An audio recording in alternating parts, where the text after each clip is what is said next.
my favorite bourbon. Take a sip of you, baby, I'm swerving from left to right. Left to right. You remind me of my favorite bourbon. Take 2 more shots, you know I'm swerving from left to right. All night. Would you call me old-fashioned if I kiss you in the rain in Manhattan? Oh, I can't wait until my lips are on yours. I can't help the way that I'm feeling. The way you look tonight is so appealing. Hold up, I need to pace myself. You're the bullet to my heart, I swear. I swear. Only took one shot. Only took one shot. The only thing I'll promise is I'll give you all I've got. Oh, you remind me of my favorite bourbon. Take a sip of you, baby, I'm swerving from left to right. Left to right. You remind me of my favorite bourbon. Take 2 more shots, you know I'm swerving from left to right. Yeah, look, alright. Now pretty bourbon brown eyes, can I grab you off the shelf? You sweet but you strong, I gotta have you to myself. I'm trying to let you know that you're the only drink I'm trying to pour. Girl, it's Dunton, aka the slurring bourbon connoisseur. And look, I had a couple, so you know I'm telling the truth. I don't settle for Kettle One, I don't settle for Goose. First we had a couple rounds just to see how it go. Now it's time to tap that barrel, girl, let's see how it flow. You got that caramel dripping, now I'm sipping. They can't take you straight, but baby, I'm built different. It feels different. Listen, you keep getting Dunton loose. You far from the jungle juice, but you keep it 100 proof. I don't need no Coca-Cola or no Sprite for you. And yeah, you good on the rocks, might put that ice on you. You got that Jameson, that Johnny, or that Jack, and you can miss me. I need bourbon in my life, cause baby, you my favorite whiskey. Come on. I don't want you holding back. Tell me everything, and I do mean everything, everything. It's time for last call. You know that this liquor been flowing faster than free fall. If we keep going, I might not be able to recall. Hey y'all, what's mackin'? How you crackin' lackin'? What's mackin'? How you crackin' lackin'? All that. Happy Thursday. Hey, Miss Yvonne, thank you. Happy 6 months. I appreciate the resub. Hey, London Michelle. Hey, Psalmist. Hey, Locke. Again, it's his 18-month sub anniversary. He resub every week. Thank you, Locke. I appreciate you. Happy 18 months. Cheers. I don't understand it. It's like every damn week he resubs. It's some kind of trickery at play. But anyway, how y'all doing? What's going on? How's your week been? Like,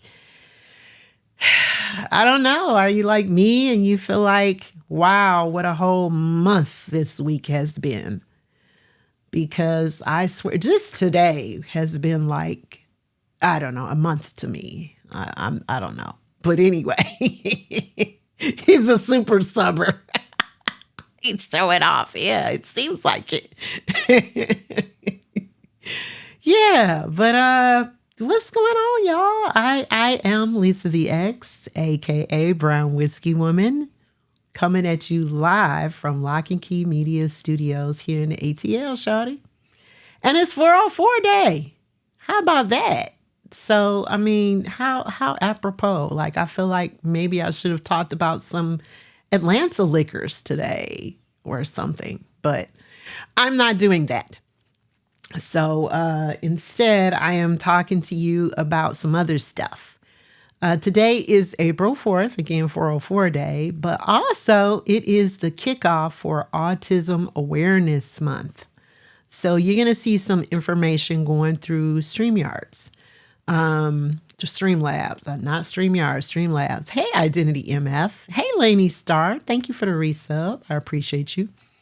And it is about Autism Awareness Month. This year, I have teamed up on the Spinning Autism Campaign with Uncle Diddy, who is a gamer.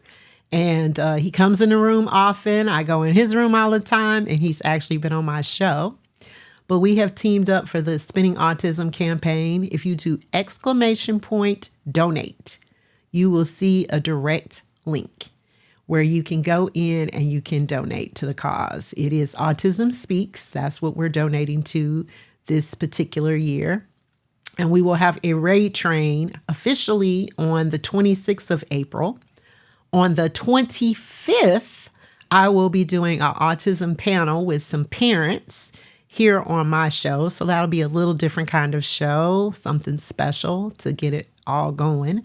But we're officially starting today. And if you are a streamer and you're interested in running this information and helping us to reach our goal of $5,000 this year, please whisper me and I am happy to send you the donation link, and you can put it in Stream Elements, or Streamlabs, whatever you use. Speak to it. All money is good money. All donations are great donations, and they are tax deductible. So please make sure that you join us for that on the 26th. But feel free to donate and share the link all month long, because that's happening. And I even have a Spinning Autism emote. And if you all, well, you don't even have to sub. I think I made that a free emote. But if you got it, go ahead and put it in the chat. Let's see that for a second to get the month kicked off right for Autism Awareness Month. So hopefully you all will be a part of that. And again, any streamers that are interested in running the link, or if you mod for somebody who might be interested in running the link, please reach out to me. I'm happy to get that to you. So you all know that I start off every show talking about what we talked about last week. And last week we had a really interesting show. It was Viewer's Choice After Dark Edition, Last Train to Friday. And you know, we seem to like list as 8th graders. I don't know how it is that we came to like lists. We like alternate names for things. I don't know. It's just a thing for us. So I did some lists, and it was alternate names for the vagina and alternate names for breasts. That's what we talked about. And we made some drinks. Well, we made a drink and drank some other drinks. And we had a good ass time with that. So I thought, why not kick off the review or the recap with me reading the list again?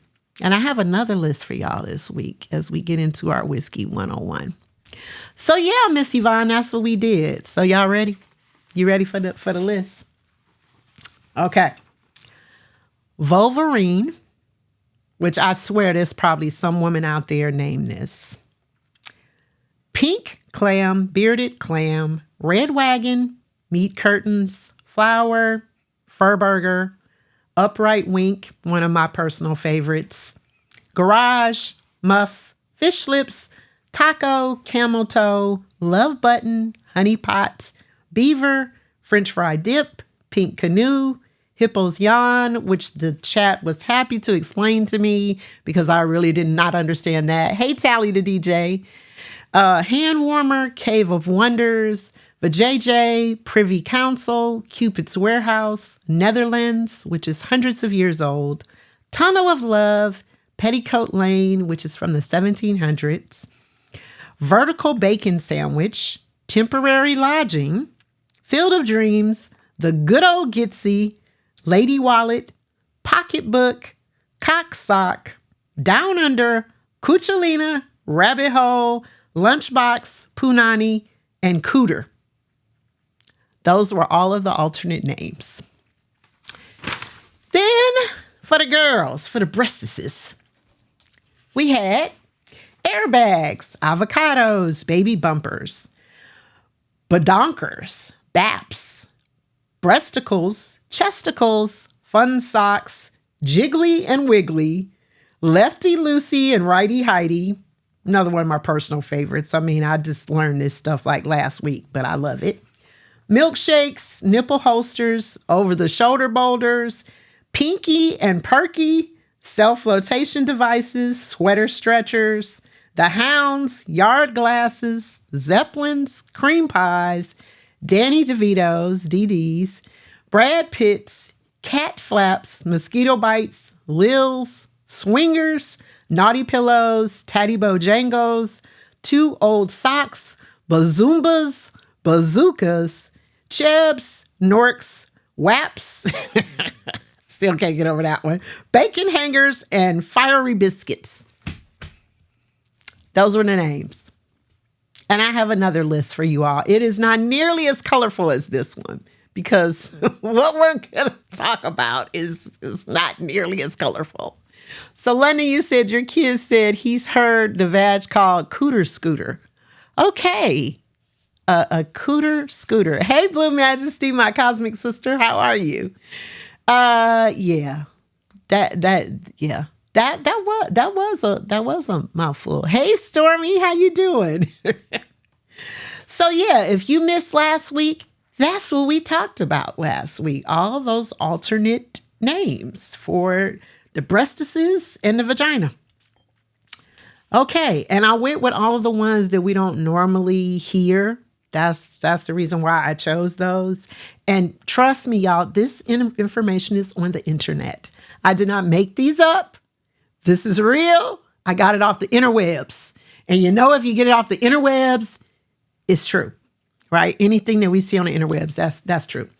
So let me just put that list to the side. And if y'all have any that you want to add, you know, as time goes on, as we discuss what we're going to discuss today, feel free. Go ahead and just add them on in there. So today, that was last week. Okay. Today, I decided to do a whiskey 101, mainly because I haven't done a whiskey 101 in a while. And, you know, one of the main purposes for this show, besides 8th grade antics and us laughing and cutting a fool and y'all watching me drink, is about whiskey education. So I believe that whatever you do in this life, you should be educated about it. You should not just be randomly doing shit. So I think you should be educated about what you drink. And so since I am the brown whiskey woman and this show is about brown whiskey, we're going to get educated on some whiskey today. So you all can be educated about what it is that you're drinking when you go to the bar, when you go to the liquor store, when you're sitting at home with your fuzzy socks on, kicked up. You need to know what you're doing. You need to know what you're drinking. You need to know what all of that is about. So today we are doing Whiskey 101. So I have 2 videos that I'm going to show you. One of them is actually about whiskey. The other one is about whiskey in a little bit more remote way. And you're going to understand what that means later because it does have to do with the consumption of alcohol. And it's a little bit more on the comical side. But we're going to start off, you know, like real class where we're serious and we're focused and we're actually talking about the things that we need to talk about. There will be a quiz at the end. I'm kidding. There won't be. But we're going to talk about like the real deal stuff. And then we're going to get into our fun 8th grade stuff a little bit later. So yeah. Hey, Shell Bell, how you doing? Okay. You said you had spring break and had saw the alert. You had to donate before the squatters put you in debt. Okay. I totally understand that. Thank you so much, Shell Bell. I appreciate it because Shell, were you our first donation? Because we did get a donation. We had one donation when I went and checked just before I came. And we are talking about Autism Awareness, the Spinning Autism Campaign. It's !donate if you want to go directly to the link and donate. So it's Uncle Diddy and myself heading up the campaign this year, but this is year number 4 for the Spinning Autism Campaign. So I'm really excited. We have a goal of $5,000. We're going to be raising funds all month with a big raid train on the 26th. So thank you. Okay. So wait a minute. Quiz. You said Locke is about to be left to mod alone. Nah, I'm kidding. Hey, Lioness Nala, how you doing? There will not be a quiz at the end. All you really got to do is just listen. You know, like listen and I'm going to talk about some stuff and then we're going to talk about some more stuff. And any questions you all have, please drop them in the chat. I'm going to try to pay a little bit more attention, but mods, if you please would help me, Locke in London, and Cruz, when she gets here, please help me to identify all of the questions and highlight those if need be. But I'm going to try to look a little bit more closely than I normally do. Hey, Living Life Golden, how you doing? I saw you come in. Welcome. I appreciate that. You coming back and visiting with me. All right. So I thought that we should start off in terms of Whiskey 101, kind of understanding just the basics of whiskey. Like, what is it? What is whiskey? What makes whiskey whiskey? Because we know whiskey is different from the clears. Now, I call them the clears. You call it white liquor. A lot of people call it white liquor. So that's like your vodka and your gin and all of that. But they're clear. So that's why I call them the clears. So we're talking about the browns today. That's what I do over here in this stream. So we have a video that is going to give us a little overview about whiskey and a little bit about kind of the distillation process. So let's go ahead and take a look at the video and let's see what it looks like. These bottles all have one thing in common. They all contain whiskey. But what even is whiskey? The word whiskey comes from the Scottish Gaelic word uskaba, or water of life. But that's enough history for now. If you want more, go read Robin Robinson's The Complete Whiskey Course. Link down below. Whiskey, or whiskey with an E, is generally considered a spirit distilled from a grain mash and then aged. Each country has their own set of rules and laws regarding what defines whiskey, and even this very basic definition is not true in all cases. But what does this definition mean? Let's break it down. First, let's start with a grain. While the most popular grains are corn, rye, wheat, and barley, whiskey can be made from any grain. There's been a recent trend in the craft distilling movement to try to use other grains as well, such as rice, oats, and sorghum. Additionally, each of those grains have a lot of different variants that you can get from throughout the world. Each of these different variants provide their own unique taste. Some are better for whiskey than others though. And it's important to reiterate that whiskey can only be made from grain. In most countries, once you add another product or ingredient to the mash bill, it is no longer whiskey. Once you decide which grains are going to go into your whiskey, you have to grind them, add water, and add yeast to start the fermentation process. This is called the mash. The yeast used plays a very important process in the fermentation to decide what flavors are going to be extracted from the mash. Many distilleries here in the US have their own proprietary yeast strain that they use in their whiskeys. Once the mash has fermented long enough, it's time to extract the alcohol that's developed in that mash. This process is called distillation. To distill the alcohol away from the rest of the product, you need to take your mash and put it into a still. There are several different kinds of stills and a variety of configurations you can put them into, but most stills go into one of two categories, either a pot still or a column still. These stills are used to boil the fermented mash and separate the alcohol from everything else, leaving you with a distilled spirit. Once you have your distilled spirit, it's now time to age it. Typically, most distilleries will take their distilled spirit and put it into some sort of wooden container, usually oak barrels. The spirit then sits in that wooden container and ages through the seasons until it is ready to be bottled. The process of aging imparts to the spirit different flavors, either the flavor of the wood or the flavor of whatever was contained in that barrel before. Well, the major players of whiskey are Scotland, Ireland, Canada, and America. Any country in the world can make whiskey. As an example, Japanese whiskey has taken off in popularity, and other countries are increasing the production of whiskey to meet the demand for international spirits. So that is the definition of whiskey. If you enjoyed this video, give us a like, and please leave a comment down below with your whiskey questions. If you want to learn more about whiskey, check out our Whiskey 101 playlist. So London, the answer to that is I don't think you want to get any Quaker oats, some water and some yeast and try to make some whiskey. It might be a few extra steps in there that are required. I don't think I would do that. But that is his explanation is the basic explanation of what makes whiskey whiskey. So it's basically just a few grains.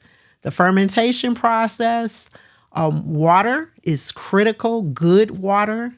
The more pure the water, the better the product is going to be. And as he mentioned, most of the coloring and flavoring comes from being inside the barrel.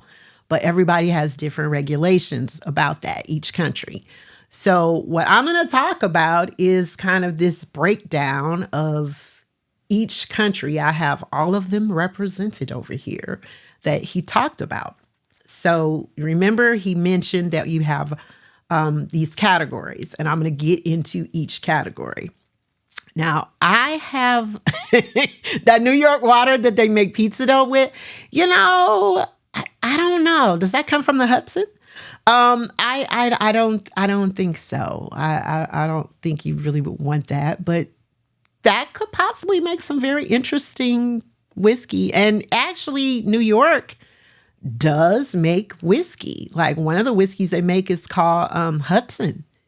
And the interesting fact about Hudson is that they agitate the whiskey by using music. They play trap music and dance music and different things for the bottles of whiskey to agitate it. So that's something interesting about it. And it comes out of New York and it's called Hudson. The East River. I don't know. Hey, Natty, how you doing? So I wanted to kind of start off with a poll. And so, London, if you can please get prepared to put that up. And this would be number one, where I just kind of asked a question. Hey, Marcia, how you doing today? I asked a question about what you drink. And so if we can get that up there. And thank you all for the hype train. We had a hype train. So thank you. I know that was the resub. So I appreciate y'all resubbing and coming in here and continuing to listen to me talk about whiskey and drink and, you know, give you all these lists of other names for the vagina. So that's important stuff. So yeah. But anyway, so I think, yeah, London's going to put that up. I had to think about who was in here.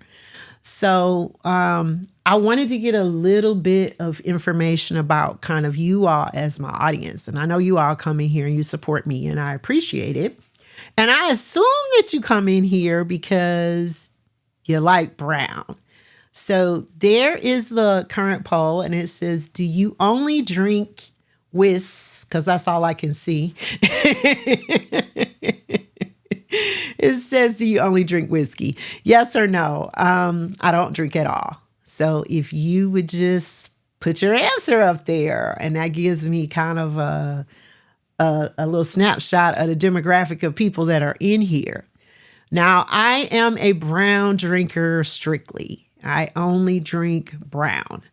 It is not just whiskey I drink though, and as a matter of fact, next week, I'm going to be exploring some other browns that I like to partake in. So that'll be a fun show. But, okay. So Marcia said no, but I'm leaning more towards whiskey drinks now when you go out. Okay. All right. So we kind of got it. We got a split. We got people who drink both. Okay. Thank you all. So we got some whiskey drinkers and we got some people that drink the clears as well. Okay. And then we got a couple of people that say I don't drink at all. And I wanted to put that up there because I did not want to just leave out my teetotalers because I know some people don't drink at all, but they just like to come in here and see what the hell we in here talking about and, you know, what type of nonsense is going on. So thank you all, my non-drinkers. I appreciate you. And of course, I appreciate the people that drink the clears and the brown. So yeah, yeah, just come in here. Just come in here and hang out. All right. So let's get into each one of these categories. Team Saki, that's what Shell Bell said. Let's get into these categories. And I got a lot of paper today because I got a lot of shit to say. And I need my paper to keep me on track. Otherwise, we'll be all over the place talking about a whole bunch of stuff. So I'm going to start off with bourbon. As I told you all, I am an executive bourbon steward. So basically what that means, and I say this all the time, I drank a whole lot of whiskey and I had to pass the test and I had to get a really good score on my test. So I couldn't be drunk when I took the test, but I had to taste a lot of stuff and I had to give my tasting notes and I had to nose a lot of things, which meant I had to smell all these different, you know, bourbons and whiskeys and different things. And it's like, yeah, and then I had to pass. But we tasted a variety of things. It was not just bourbon. So whiskey is the category. So one of the first things under the category, and this is no particular order, I'm just starting where I'm starting. And I'm starting with bourbon because bourbon is an all-American product. So I am going to show you all a couple of bottles of things and kind of talk to it. So I want to show you a bottle of Maker's Mark. So this is Maker's Mark. And this is a bourbon. And it says on the bottle, Kentucky Straight Bourbon. It has whiskey spelled without the E. Even though it is an American product, and in America we generally spell whiskey with an E, it is a shout out to the Scottish heritage of the founders of Maker's Mark. And that is the reason why they spell it without the E. That's the reason why. But in any other instance, in America, in Ireland, it is going to be whiskey with an E. So an easy way to remember it is if the country has a E in it, that means it will be spelled whiskey with an E. If there is no E in the country name, for example, Japan, it will be whiskey without an E. That is the way that they generally do it. That's the general rule. So no, it is not just because it's from Kentucky. It's an American product. So the United States of America has plenty of E's in there, right? So Maker's Mark is what one would call a wheated whiskey. And I'm going to talk about what makes it a wheated bourbon or a wheated whiskey. And I'm using the words interchangeably, but let me stick with bourbon. Let me say bourbon because I'm talking about bourbon. So it would be wheated whiskey bourbon. So let me put that to the side. So in order for it to be a bourbon, again, all American product, it has to be made in America. Put my glasses on so I can read.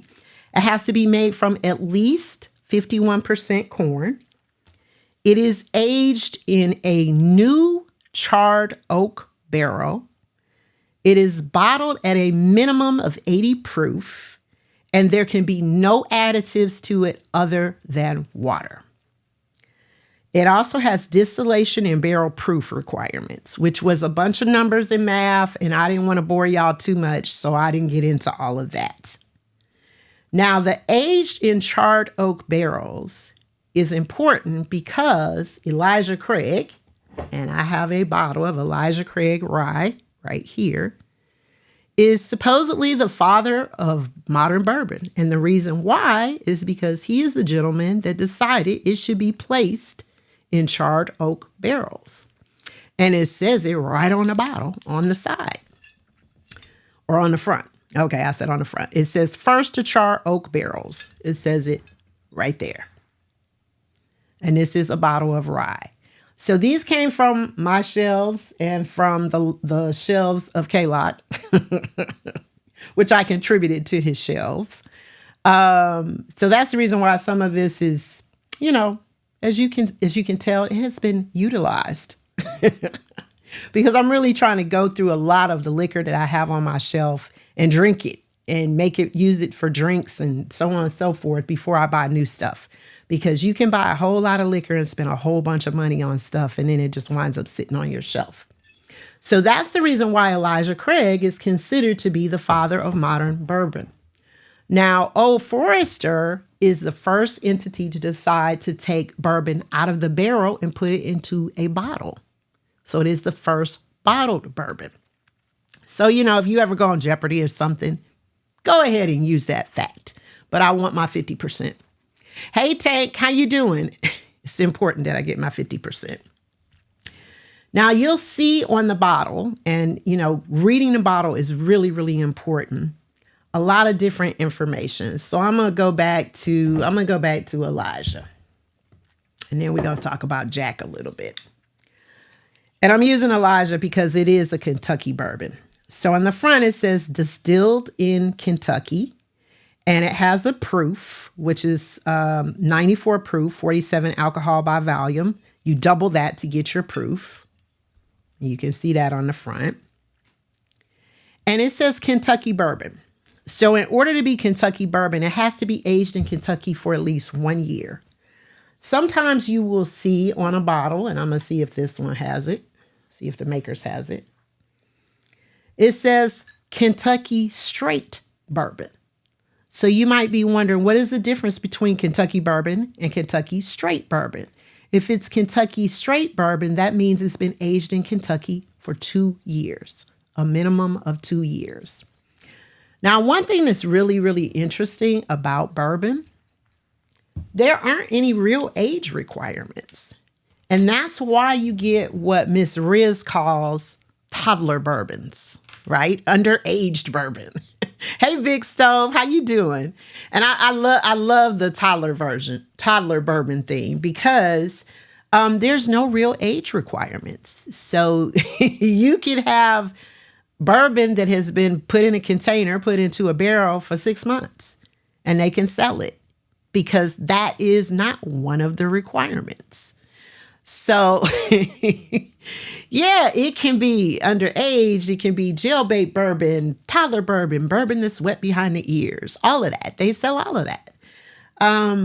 But the aging in the barrel is what helps it develop its color and its taste. So the longer that it is in the barrel, the more it's going to draw out of that charred oak barrel, and that's going to refine the taste. Now, it's not to say that if it stays in there for, 100 years, it's going to be excellent. Doesn't necessarily mean that. But usually around 4 years is a real sweet spot for most bourbon. But 6 years is good, 12 years is good.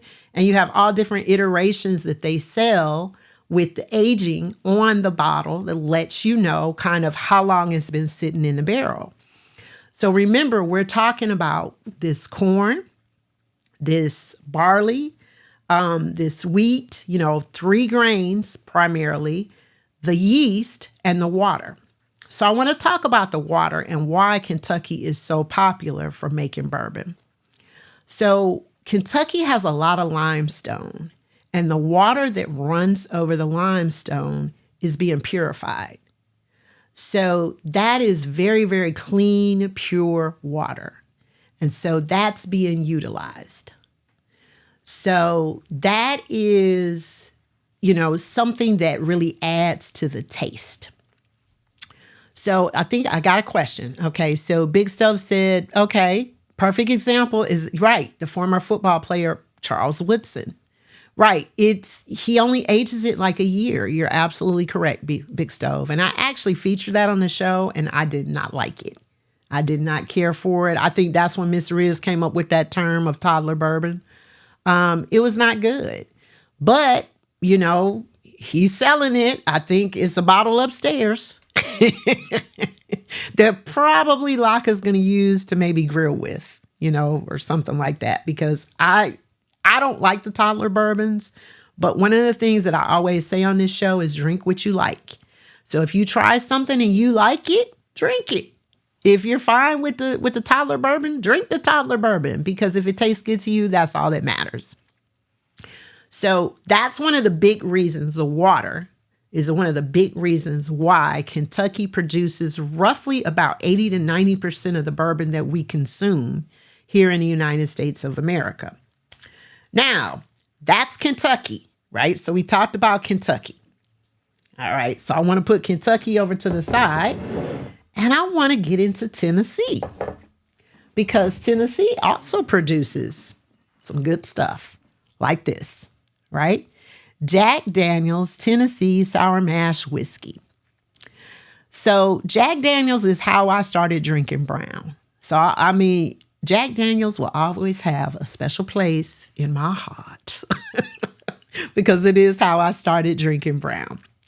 So what is the difference between bourbon from Kentucky and Tennessee whiskey? Tennessee whiskey goes through an additional process. It is called the Lincoln County process, and it is a charcoal filtering process.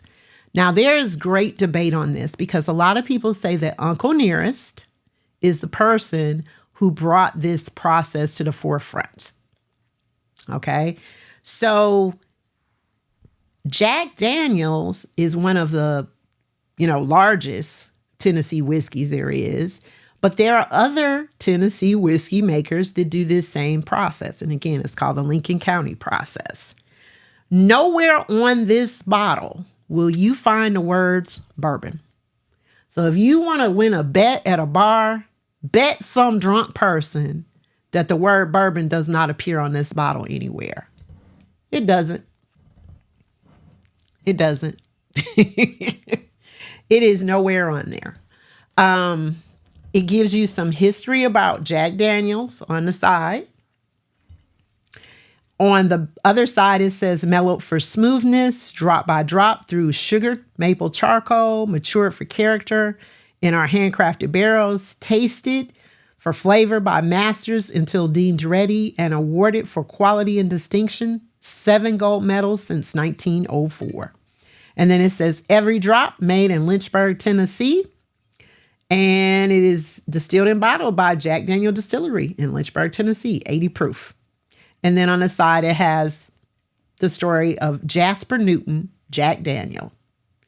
So it says, every day we make it. We make it the best we can. That's their motto.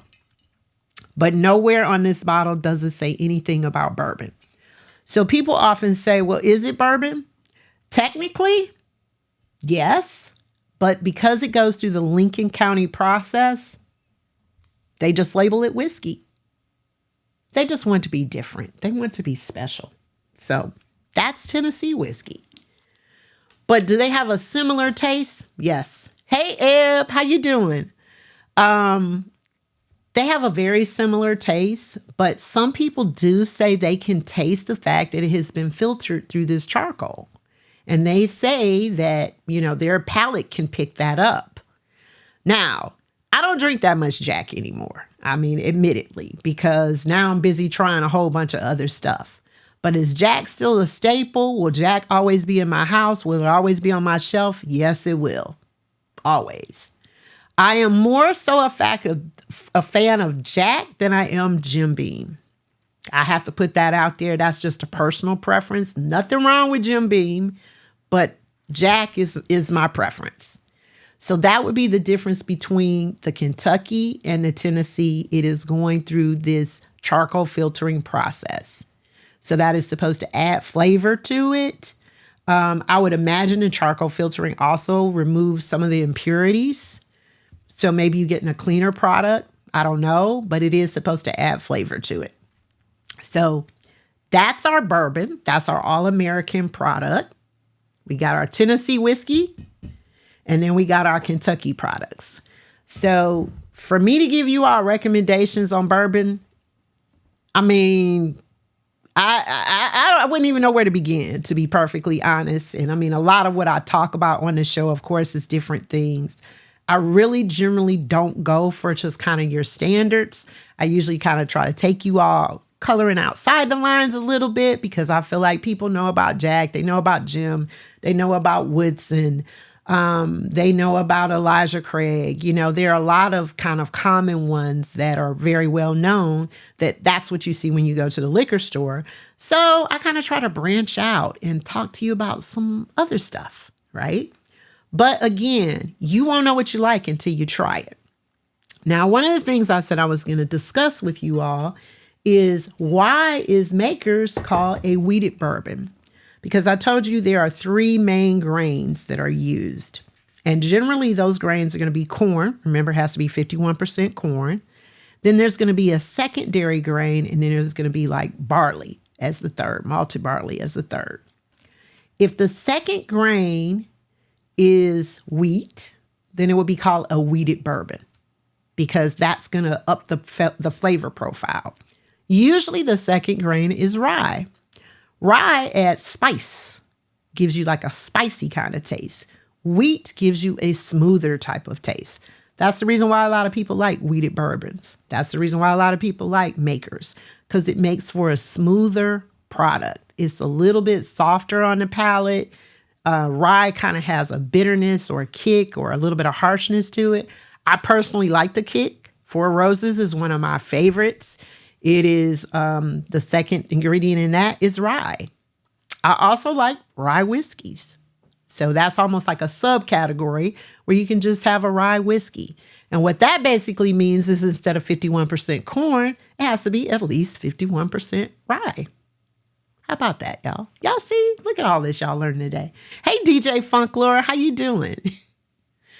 DJ Funklore, we ain't muddling today.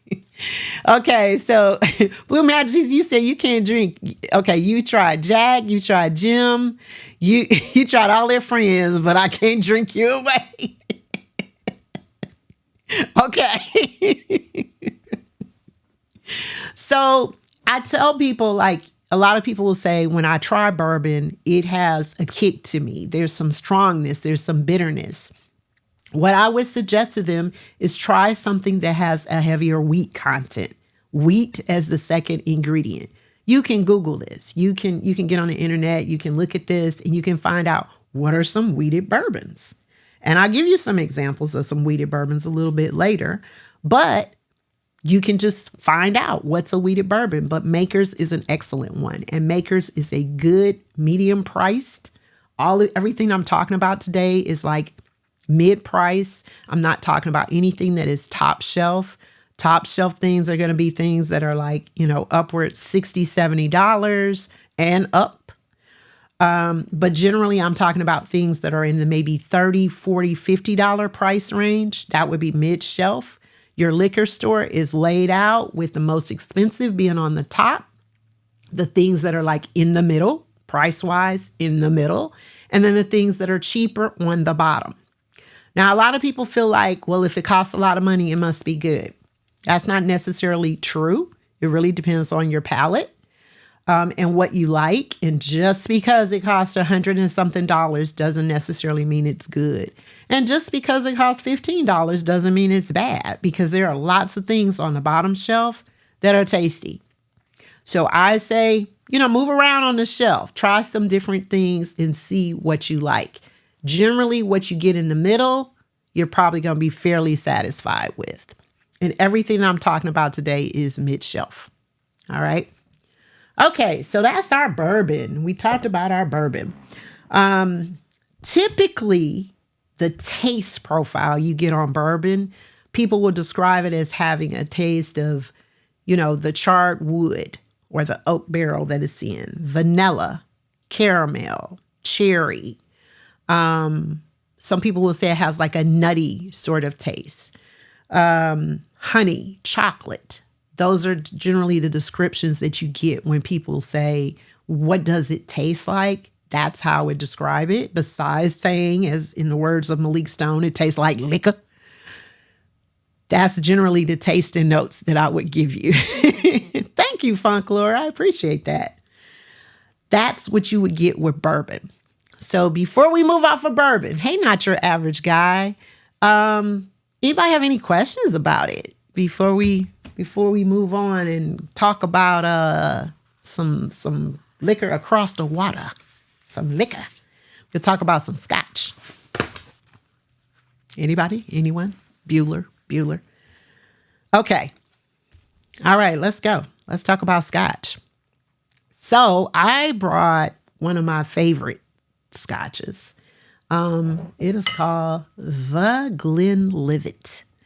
And the is critical in the name because someone already had the name Glenlivet at the time that Glenlivet was produced. So they just added the on the front of it.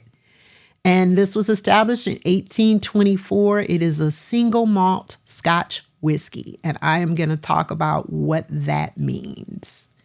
You guys can see I have been hitting this one.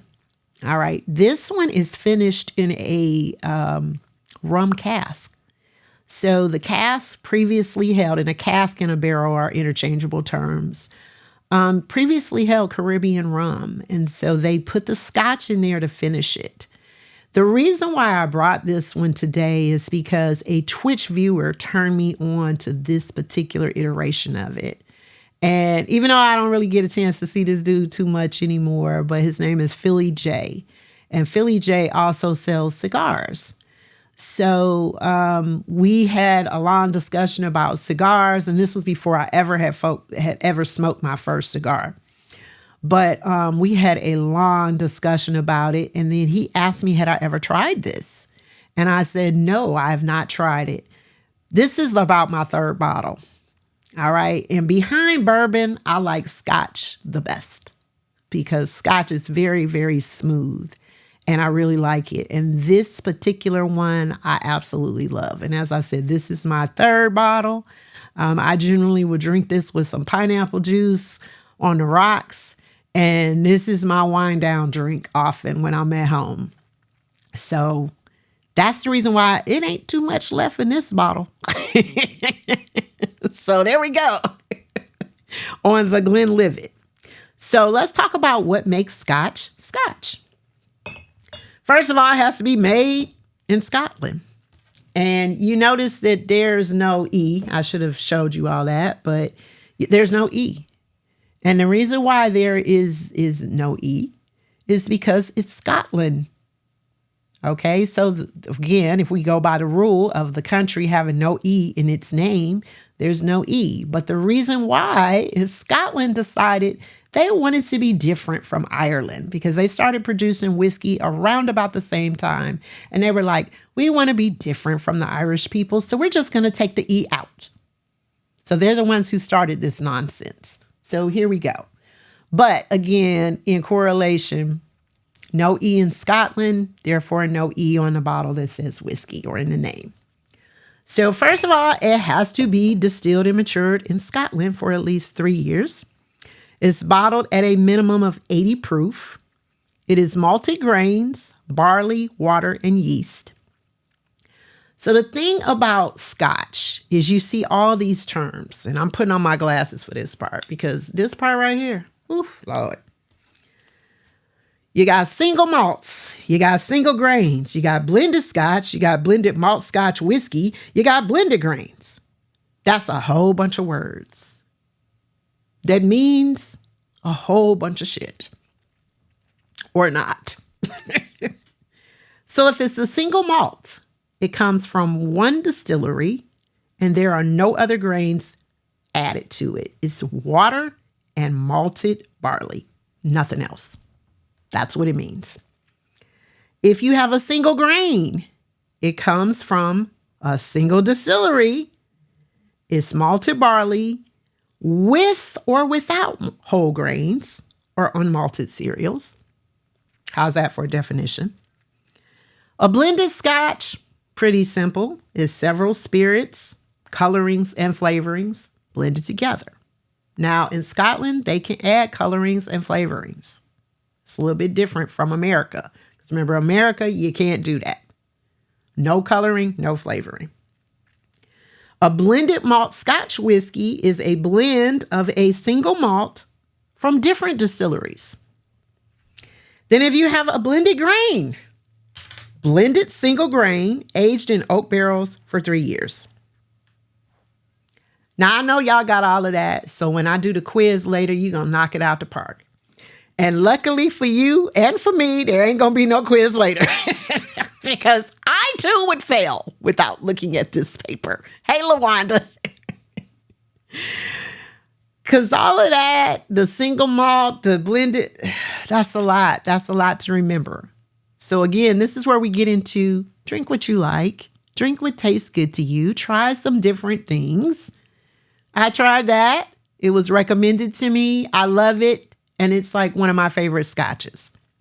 But I do like Scotch. One of the things that's a little bit different about the taste of Scotch is that sometimes there's this smokiness that people can taste in the liquid. And that is because there's something put into it called peat. And peat is burned in the barley malting process. So it gives it a smoky taste. I like that smoke. You know, I don't know if it reminds me of something on the grill. I don't know what it is, but it's something about it that adds some smoothness to Scotch that I really like. Okay. Hey, Mama Diddy, how you doing? Miss Yvonne said, good, I'm going to fail.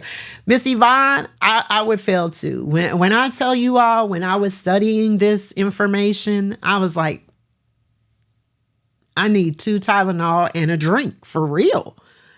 Because it was a lot. The single malt, all of that was a lot. But I wanted to share my pain with you all. I wanted to share that with you. So commonly when you describe what does Scotch taste like, you get words like smoky, okay, baked bread, nutty, Those will all be words to kind of describe, but I feel like Scotch is very, very smooth and it has like a lightness to it that you really don't get with bourbon. Now, bourbon will always be my favorite. It's number one, but Scotch is right there behind it. In addition with Scotch, each region is known for special things. So you have the Speyside, you have Campbelltown, Islay, the Lowlands, the Highlands. Those are all regions of Scotland, and they all make their whiskey just a little bit different. And so they're known for different things. Now, I know that's probably more information than you ever really thought you was going to get on the one-on-one. So we just going to leave that there. But I'm going to give you some good brands to try for the Scotch. And again, try what you like. Monkey Shoulder is very, very popular. It is a good one. The Glenlivet. Glenfiddich, or Fiddick, as they would say. I would say Fiddick. Talisker, Glenmorangie, Highland Park. All of those are really good. I highly recommend those. A good way, again, get miniatures so you can try some of these things. That way you're not investing a lot of money in a full bottle. Go to a place like Total Wine and More that sells a lot of miniatures, or any of your local stores that have a lot of miniatures. I would suggest those. That way you can try different things and just see what you like before you invest in a whole bottle, especially if you're new to Scotch. But Scotch definitely has a smoothness to it. I will say the different regions do offer different things in terms of the taste profile. So Scotch is really good if you're looking for something kind of gentle. Another way to go to the bar. Look at what they have on the bar and just get one drink. You know, just order it neat. And neat is just they're pouring a little bit in a glass for you so you can taste it just to see what it tastes like just on its own. So anything that I'm trying for the first time, I'm going to taste it neat first before I get into a cocktail or adding something to it or ice or anything like that. So that's our Scotch. So we moving along, right? We're moving along. So now we're going to go to Canada. Canada. So Canada is the most open category. They can add coloring, flavoring, pretty much anything, but it still has to be produced in Canada. It's made from cereal grains, has to be aged in Canada in wooden barrels at least 3 years. So what are examples of Canada? I mean, come on. Crown, right? Everybody knows about Crown Royal. And Crown Royal was created for the King and Queen of England during their first visit there. And one of the master distilleries created it specifically for them and decided he would call it Crown Royal. That's the reason why it has this majestic bottle. This is a crown on top because it was created for the King and Queen's visit. So this is a blended Canadian whiskey. And as I talked about with the Scotch, blended basically means they take a lot of different whiskeys, blend them together for a consistent taste. And that is what most distilleries are going to do. For a consistent taste, they want it to be blended. So Crown, as we know, is probably the most popular. But then you have Canadian Club, you have Pendleton, Fireball, Wiser's, 40 Creek Barrel Select. You have Seagram's VO. VO stands for Very Own. And we know that Crown has lots of great iterations, right? And I got one of them right here. I got some Crown Apple. And recently they came out with a Crown Blackberry. They have Crown Peach. They have Crown Black, Vanilla. They have a Salted Caramel. They have a lot of iterations. Now, one of the reasons why they have all these iterations is because they can add stuff. They can do flavorings. They can do colorings. And it's still considered Canadian whiskey. On the show a couple of weeks ago with London Michelle and Malik Stone, we did try the Crown Blackberry. On its own, it tasted like straight up cough syrup, but in a drink, it was absolutely delicious. And we really, really liked it. But we did take it as a straight shot, and we didn't like that shit. We was like, nah to that. So that is Canada, or a little bit of Canada anyway. All right. So y'all got all of this, right? Y'all know all the answers. I'm about to bust out the quiz, get your number 2 pencil. And yeah, we about to do this, right, y'all? Yeah, see, Marcia said tastes good only in a drink. And I agree with that. Now, the peach and the apple, I feel like they taste good on their own.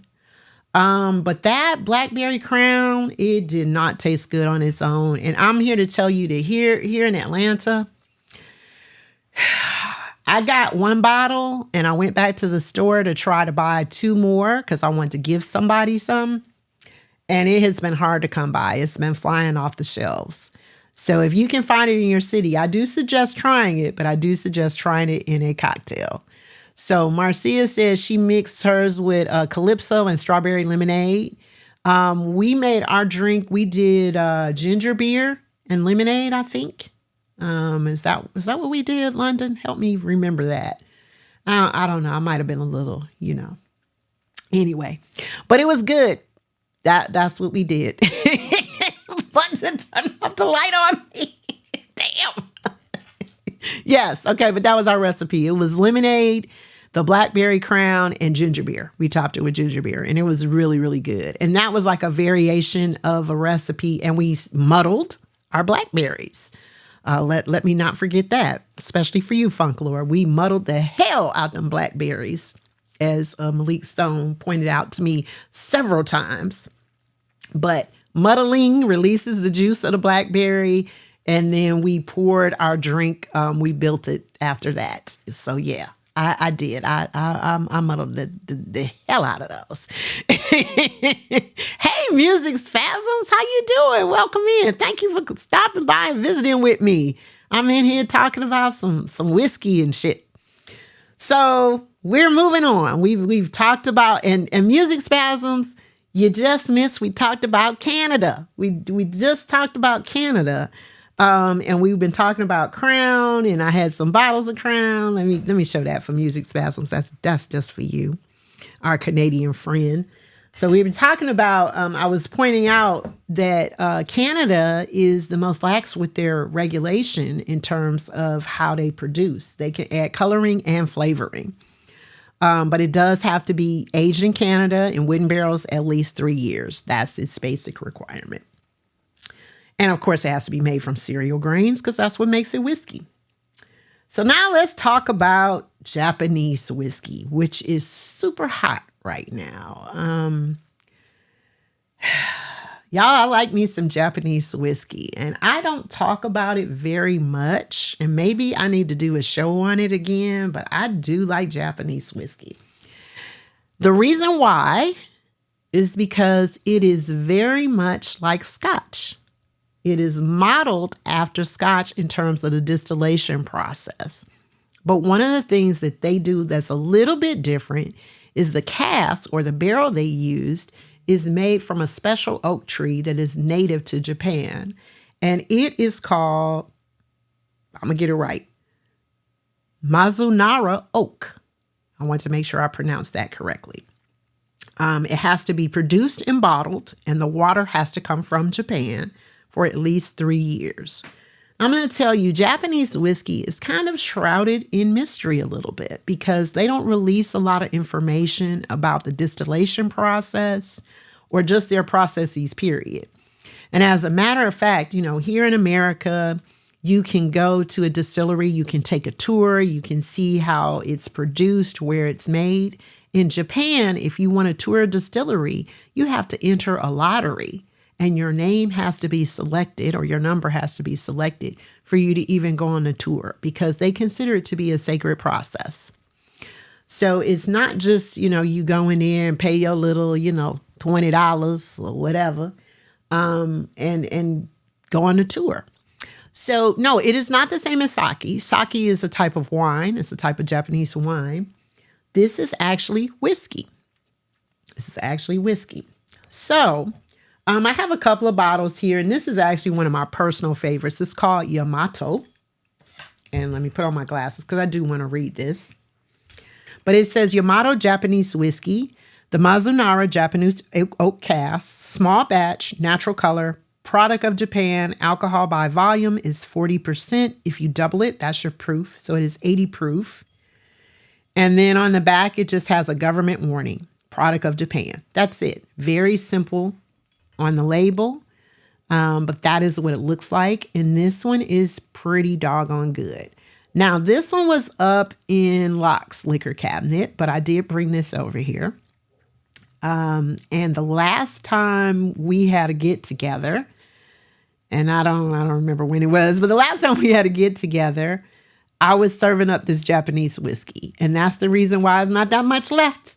So I'll be buying another bottle of this next time we have a gathering. But this is really, really good. Okay, first family reunion. That's right. First family reunion, DJ Deliver. I introduced him to the Japanese whiskey. I think I also introduced Mars to Japanese whiskey. And they really enjoyed it. And they smashed it. It was great. It was great. Now, Japanese whiskey, again, is a lot like Scotch. There's a smoothness to it. I swear, if you drink the whole bottle, you will know how to do every martial art there. I'm kidding. I'm lying. No, I just made that up. And the lights went off. Hey, Cruz, how you doing? I'm kidding. I am kidding. You will not know how to do any martial arts unless you study. But anyway, one day, y'all, I sat in my house and I tried like 3 or 4 different types of Japanese whiskey. I was just sitting at home drinking. I swore I was Bruce Lee. You could not tell me that I was not Bruce Lee. I would have. I'm just saying. All right. Thank you, Blue Man. And now I'm burning the pits of hell. It took me a whole hour to get the lights turned off on me. That's a first. You're right. That's the first. Yeah, but you will not know how to do anything except for drink. But this is a very popular brand.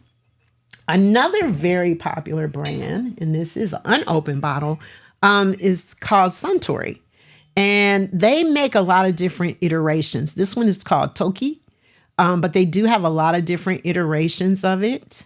You all notice that it is much lighter in color, even though it is aged. And that is because of the type of oak that it is, oak cast that it is sitting in. The oak is not as dark, so does not age it or turn it the same color.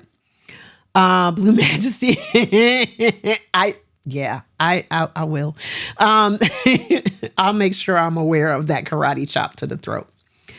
Again, product of Japan. There's not a lot of information on the label, but it's from the House of Suntory Whiskey, established in 1923. They are one of the largest producers of Japanese whiskey. Now, one thing that I really do love about the Japanese whiskey bottles is they are very ornate. They are absolutely beautiful. They're really works of art. And there's one called Samurai, and it has a samurai on the top of it. And it's, this very ornate, iron work on it or steel work on it. And, it's beautiful. And they can be quite expensive. But if you think about all the craftsmanship that goes into that bottle, it's worth it. And I'm sure a lot of them are like collector's items. They're gorgeous. So not your average guy says, as long as you don't feel like wearing a kilt after drinking scotch. No. And really, all jokes aside, because I really, I want to give respect to each of these, honestly. No, you will not know how to do any type of martial art. And no, you won't want to wear a kilt. Each its own is an excellent representation. And this is just this is a sampling of what each of these countries has to offer. But if you like something a little mellower, something a little smoother, I would recommend the Scotch or the Japanese whiskey. If you want something with more of a kick to it, a bite to it, I would go with the bourbon or the Tennessee whiskey. I feel like Crown, the Canadian whiskeys, are kind of in the middle. And I do like the iterations that Crown offers with the different flavors. And then I do encourage you to explore other things in the Canadian whiskey category, because I think we know Crown very well, but there's lots of other stuff in that category.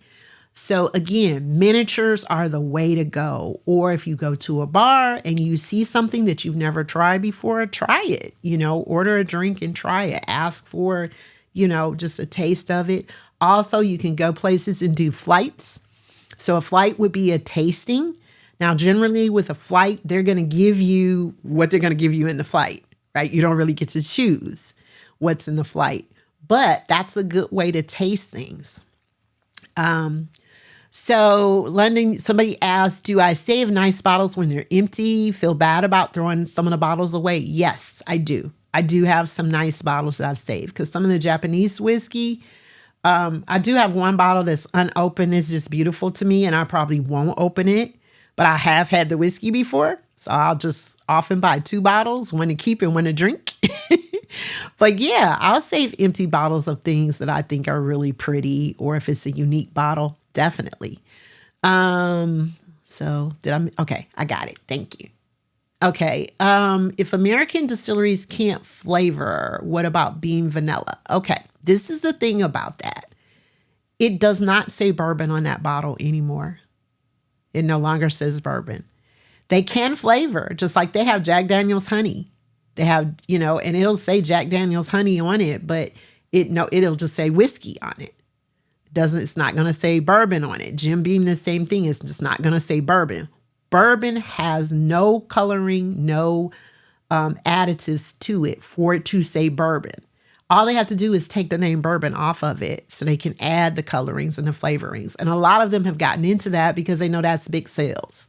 That's big money for them to add something to it for altering of taste, because those things are big sellers now and they realize it. I made a drink a couple of weeks ago, and I used Evan Williams honey. That was last week, actually, when I made the honorary motherfucker in honor of Doug Boogie. So that's how they get around it. They just have to take that name off of it. But if it says bourbon on it, it can't have anything added to it. So that's their workaround. All right. So we talked about Japan, right? So the ones that I really recommend, I recommend the Yamato, Hibiki. There's one called Kwai, Yamazaki Nika, which is a coffee grain flavored whiskey, which is kind of interesting. Akashi, and of course the Suntory brand. Suntory is what you generally are going to get when you go to the bar. They almost always have this on the bar. But again, I encourage you to explore outside of Suntory and get into some other ones. Okay. No, I did not say Kawasaki. I said Yamazaki. But no, that wasn't one of them. All right, so let's keep moving, because we getting through our list, right? So let's get to the moonshine. Moonshine, y'all. Moonshine is under the category of whiskey. Did you all know that? Did you know it was under the category? Because technically it is whiskey. It's unaged whiskey. It can be aged, but for the most part, it's unaged whiskey. So for the quiz, this is what you need to know. Okay, y'all got it? Y'all ready? You listening? Come close. Moonshiners make whiskey. Bootleggers run it and sell it. That's all you need to know. So moonshiners make whiskey. Bootleggers distribute it. We'll just say that. They distribute it. That's all you need to know. That's it for moonshine. No, I'm just kidding. So moonshine. Moonshine is made from corn, rye, or wheat with flavored fruits, spices, or other botanicals. But the basic recipe is corn, sugar, and water. That's your basic moonshine recipe. It is unaged generally, but it can be aged. So moonshine is one of the fastest growing categories under whiskey since 2010. And now they have legal moonshine that you can buy. They have Old Forge, Cat Daddy Carolina, Old Smoky, Junior Johnson's Midnight Moon. Pay attention to that. Stillhouse and Sugarland Shine. So the reason why I said, Chris said, what if you're a moonlegger? You could be both. I mean, you could be a moonshiner and a bootlegger, right? So does anybody in the chat know why they call them why they call it moonshine? Any thoughts on that? Why they call it moonshine? If you know the answer to that, drop it in the chat. Why would they call it moonshine? Y'all think about that for a minute. And then I want to talk about, and hooch. Yes, they do call it hooch. That is another nickname for it. Right. Living life going because they make it at night under the moonlight because it was illegal. It's still illegal to make it like that. But yeah, exactly. Because it's made at night. That's exactly why they call it moonshine. So that's what you see after you get drunk. So I got some moonshine, y'all. I got some Old Smoky moonshine. This is green apple. It's sour apple. That's the exact flavor. Sour apple flavor. This is not illegal. This was bought at the liquor store, and this comes out of Tennessee, Pigeon Forge. That's where Old Smoky Distillery is. This is actually pretty damn good. I have made a drink with it, and I've just tasted it on its own, and it's pretty good. And they have some great flavors. I mean, really, really good flavors. They have an apple pie. They have a creamsicle, which tastes just like creamsicle. They have a strawberry. They have all different flavors. So this is Old Smoky, and this is pretty good. So again, if we want to read our bottle, because that's so important for us learning anything. This is only 40 proof. Okay. Now, you know, if you had real moonshine, white lightning, you probably wouldn't even know the proof on it. And it says sour apple moonshine, spirits distilled from corn with natural flavor, certified color, FD&C yellow number 5, produced and bottled by Old Smoky Distillery, LLC in Gatlinburg, Tennessee. And it has a government warning on the back, and it is in a mason jar. So that's Old Smoky. Now, the reason why I said pay attention to Junior Johnson's Midnight Moon is NASCAR, the sport NASCAR, was born out of moonshining and bootleggers. So, of course, I told you all the bootleggers are the ones that distribute the liquor, right? So, of course, they would soup up their cars because they had to outrun the law, right? They're trying to get this hooch from point A to point B. So then they decided after they souped up the cars that they would just be in the street racing the cars. And then somebody said, aha, let's make this a sport. And that's how NASCAR got started. If you don't believe me, Google it. I'm telling y'all the truth. Yes, NASCAR. Now, I'm a NASCAR fan, okay? I like NASCAR. It's fun to me. I have been to live races. I have, been out to the Motor Speedway, both here in Atlanta and Detroit. So I like NASCAR. Now, recently, I heard some people debating this as to whether NASCAR was really a sport. Like, is the driver really an athlete? I don't know. It don't really matter to me. I don't really care. But what y'all think about that? Do you think the driver is an athlete? Because that's a lot of people were saying they're not. Now, I mean, I feel like it takes a skill set to be able to handle that car. Exactly. I mean, I do. I mean, what do y'all think about that though? But okay, so Cruz said yes. Okay, yeah. Yep. Yeah, strength, skill set. I think they are. And y'all, I did this thing a couple of years ago, right? It was like, I want to say it was like a Groupon thing or something, but basically what it allowed you to do was to go out to the Motor Speedway and you got in the car with a professional driver. You paid money for this, right? So yeah, I paid money for this. And you got to take a ride down the speedway.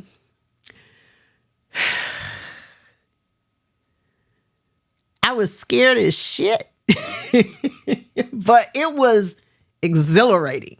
Like the high I got off of that. I mean, I just was like, this is fan-freaking-tastic. It was so much fun. And I think because somebody else was driving too, that, I mean, like I got in and I just was like, I trust you. I don't even remember what old boy's name was, but I was like, he was like, you put on your helmet and you got to sign this waiver, of course, right? Basically saying if something happened, if the car crashed, it's on you. But I did it. And it was so much fun. Like, I can't even describe it. Like, seriously, I don't think anything before or after in my life has compared to that. So, yeah. I mean, I'll do shit like that. So, anyway. Tally, you said dodging potholes in Cleveland is a sport. So, NASCAR, yes. Okay, so basically, yes, it was an adrenaline rush beyond anything. So basically, we're saying we here feel like, yes, skill, endurance, core strength to be able to do what they're doing at that speed is serious. So we're saying, yeah. Okay. See, that's why y'all my people. That's why y'all my people. Because that's what I think, Living life don't know. I'm a Virgo. I'm not a Gemini, but I don't know. I kind of live on the edge a little bit. I'm very open-minded. So like, I'll try shit. Some shit I'm not going to do, but that I was like, when can I go again? Yes. So yeah. Okay. Not your average guy. Good point. If bowling is, then NASCAR is. I kind of agree with that. I mean, I'm just like, why are we trying to shame who is an athlete and who is not? Like, why are we doing that? I don't know. I don't know why we're doing that. Why is that necessary? Okay. So anyway, so that's moonshine. So that's the reason why it's Junior Johnson's Midnight Moon, because of course he's a NASCAR driver. So a lot of the NASCAR drivers got into moonshine. And supposedly there's this tradition that they would drink white lightning out of a mason jar before the races. And that was another thing that brought moonshine to the forefront. And again, connecting the two of the bootleggers, the moonshiners, and the NASCAR drivers. So there you go. You got it. Okay, so now, DJ Tank says bowling is a skill like playing pool. Ain't nobody drinking Budweisers and smoking heaters at 200 miles per hour. Okay, thank you for that insight, Tank. We appreciate that. All right, moving on. Irish whiskey. Now I'm gonna say I probably did Irish last because Irish is my least favorite. I didn't even really realize this, but I probably rank these in order of what I like the most. Bourbon being first, Scotch being second, Canadian being third. I put Japanese fourth. I might put Japanese in front of the Canadian, then the moonshine, then the Irish. But anyway, Irish. So it has to be produced and aged in Ireland, made from cereal grains, fermented by action of yeast, free of added substances other than caramel coloring. You can add coloring in Irish whiskey. So you have you have malt Irish, again, a lot like the Scottish, single distillery, malted barley. You have pot still Irish whiskey, which means it's made in a pot still. You have grain Irish, which means it's made from one grain. And then you have blended Irish whiskey, which is a bunch of whiskey blended together. So I did bring my favorite. This is Bushmills. Red Bush. So I brought that because this is one of my favorite Irish whiskeys. So you all can see is a lot of information again on the bottle. It is the world's oldest distillery. Old Bushmills is the world's oldest distillery. And you can see 1608. And then also you can see the picture of the distillery and the castle down there. I love that. And one of the things that is distinctive about Irish whiskey is that almost all of it is triple distilled. So it goes through the distillation process 3 times. And that is to remove impurities. It is to give a smoother product, so they say. And I say so they say because I am not a fan of Irish whiskey. Irish whiskey tastes rough to me. I don't know. It's just something about it, even though it goes through that triple distillation. And I'm going to read on the bottle. It just says Bourbon Barrel Reserve, Irish whiskey, triple distilled, finest blend since 1608. The Old Bushmills Distillery, Irish whiskey, has an E because it's Ireland. And it says the same on the side. And that's what the bottle looks like. Now, I like the shape of the bottle. I have to say that. I like kind of the squareness of the bottle and just the look of it. And the reason why this one is kind of low, the reason why it's been hit is I like it, for one thing. But this is one that when people come to my house and they want to try something a little bit different, I'll give them a tasting of this. I'll use this as part of a flight. So I may do a flight where I would do all of these and I would say, okay, we're going to drink some American product, which would be our bourbon. We'll drink some scotch. We'll drink some Canadian. We'll drink Japanese. We'll drink some moonshine. And then we'll drink some Irish whiskey. So that would be our flight. So basically we would be trying all of the whiskeys, the main whiskeys, underneath the umbrella of whiskey, right? So you got Jameson, you got Bushmills. You guys remember on St. Patrick's Day, I tried that Slain, which I feel like is the devil. Oh my gosh, it was so terrible. I mean, I am still traumatized from that. Okay, I'm going to just leave that there. But Jameson is probably the most popular. And Jameson is a good product. But again, personal taste. Some people love Irish whiskey. It just ain't my jam, you know? It's just not. It's just not. So I also wanted to talk to you all about what you're drinking out of. Because again, that's all the whiskey. But let's talk about what you're drinking out of. And then I'm going to get into some kind of general information about the whiskey, some specifics, right? So you have all different types of glasses for all different types of drinks. But I thought, let me stick to whiskey because I could really go there on the glasses too. So let's start off with what we would call a whiskey tumbler, a rocks glass, an old fashioned, or a lowball. So this is a brown whiskey woman glass, and this is what it looks like. It's all those names: a whiskey tumbler, a whiskey glass, a rocks glass, old-fashioned, lowball, or a Collins glass. That's also what it's called. All of those names are correct for this type of glass.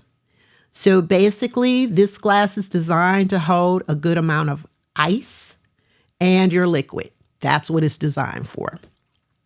Okay, Tank said I have to taste Jameson with a shot of pickle juice. Learn that from the people. Actually, I have done pickle juice chasers, and pickle juice chasers are pretty good, but you do have to like pickles. But basically, they'll take a shot of whiskey, and then they'll take some pickle juice in a shot glass and chase it. And it is pretty good. I mean, I like it. I like the pickle juice chasers. So, yeah. So this is your rocks glass. So generally, you're just going to put your crushed ice there, and then your mixed cocktail would go in there. Or if you were just drinking neat, you would just pour roughly about a digit of your finger, top digit of your finger. I use my thumb. That would be a good tasting. Okay. And I may taste something a little bit later. I don't know, probably Japanese, just so it won't be a dry stream, right? Otherwise, if I don't drink anything, it's going to be like, what? She talked about all of this and then she didn't drink nothing. So yeah, there you go. But this would be your main glass that you would see when you go to the bar. Now, you also have something called a highball. So this is a fancy highball. So this is basically just a taller glass, or they call it a tall Collins glass. So it just holds more liquid, more ice, right? So sometimes you see those. Hey, J Trey, how you doing today? So there you go. This is a fancy highball. Then the other thing that you often see is this. This is called a Glencairn glass. This is specifically made for tasting whiskey. And it has a flared rim because it's supposed to allow the aromas to come out, to be concentrated while they're blowing off unwanted alcohol vapors. So this is a Glencairn. This one does have a stem or a bottom to it. And if you were drinking it, you would hold it down there at the stem. Some people do hold it like that between the fingers and drink it. And they just pour the liquid in there and they're drinking from there. This one is, it's my Bourbon Country, Louisville, Kentucky glass when I went on the Bourbon Trail. So I got that as being a participant of the Bourbon Trail. It was like, one of the little extra things that they gave me. So very cool. Jay Trey said it's a pimp cup. This is also a type of Glencairn glass, but this is often called an American Glencairn. You see it has no stem, but it has a similar shape at the top. Not quite so much like a tulip, though. This one is a little bit narrower. You can kind of see that. But this one I got from Whiskeys of the World, which was a whiskey event I went to last year. And it was over 200 vendors there that had all of their whiskeys. And you paid a fee and you went in and tasted all types of whiskey. You got a chance to, nosh and hodgepodge and laugh and kick up your heels and all of that. And it actually was an event that my executive producer and mod and friend K-Lock told me about. So it was really, really a cool event. So I got that there. Then lastly, a lot of times you will get whiskey or cognac served in this. This is called a snifter. Okay. Brandy is often served in here, cognac, but then often they serve whiskey. Now, this one you generally see as cigar bars. The reason why you see this as cigar bars is because it is designed for the liquid to go inside and you can kind of hold it at a tilt. So if you had a cigar between your fingers and you were just kind of holding it like this and you were sort of tilting your glass, you wouldn't spill your drink. That's the purpose of it.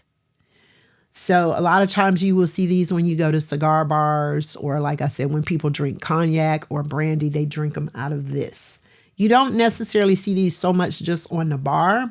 It's a more expensive glass, just the way that it's made.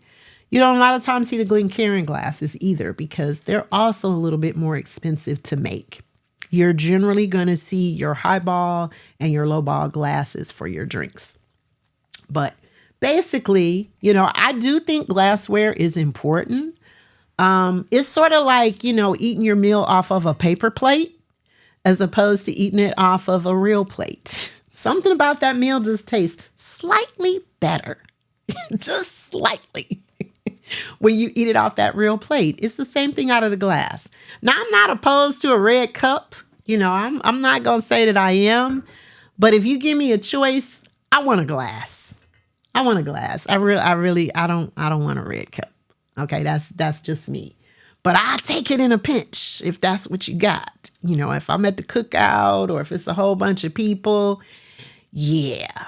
I'll go ahead and do it. If you come to my house, though, I'm going to do my best to give you a real glass or at least give you something clear plastic, right? Not a red cup. Yeah. So that's what we're going to do. And the Glencairn glass actually comes from Scotland. Now, Scotland and Ireland, they go back and forth about who was first when it comes to just the whole creation of liquor. Everything I read says it's the Irish. So I'm going to go with that. Okay. But they go back and forth between, no, it was us. No, it was us. No, it was us. But anyway, it was one of them. But the Glencairn glass does come from Scotland. All right. So I wanted to talk a little bit about some terms that you hear kind of, thrown around, especially when you go to the liquor store and you're looking to buy something. So one thing that you see very often is single barrel. So people are like, what does it mean when it says single barrel? Single barrel means just that. All of that alcohol that is in that bottle comes from one barrel. That's what it means. It was probably a specially selected barrel. When I say specially selected, you have a person at the distillery called a master taster that goes around and they taste the whiskey And they'll say, this one's different. This one's special. It's something really good about this one. And they will make however many bottles they can get out of that barrel. And then it's single barrel. And they usually will number those. Then you hear something called small batch. And legally, there's no definition for what small batch means. But generally, it comes from between 10 to 50 barrels at most distilleries, but it can be more. And they're handpicked. And a lot of times that is blended. It's blended from those barrels. So they blend it together, but it's only a certain amount. So they're only using those 10 to 50, however many barrels, blending it together, and however many bottles that produces, that's what they define as small batch. Then you have barrel proof. So you remember I told you there are requirements as to how the proof is or how high or low a proof is when it goes into the barrel. So generally to proof down something, you add water to it. So that's how they can get it to 80 proof or 90 proof or 92 or whatever it is. But if they're selling something at barrel proof, whatever the proof is when that alcohol was barreled, that's what they're selling it to you. And that is probably going to be a much higher proof. So you said, is there a process for picking a barrel? And do barrels have flavor? Is there a process for picking a barrel? The master taster will go around and taste.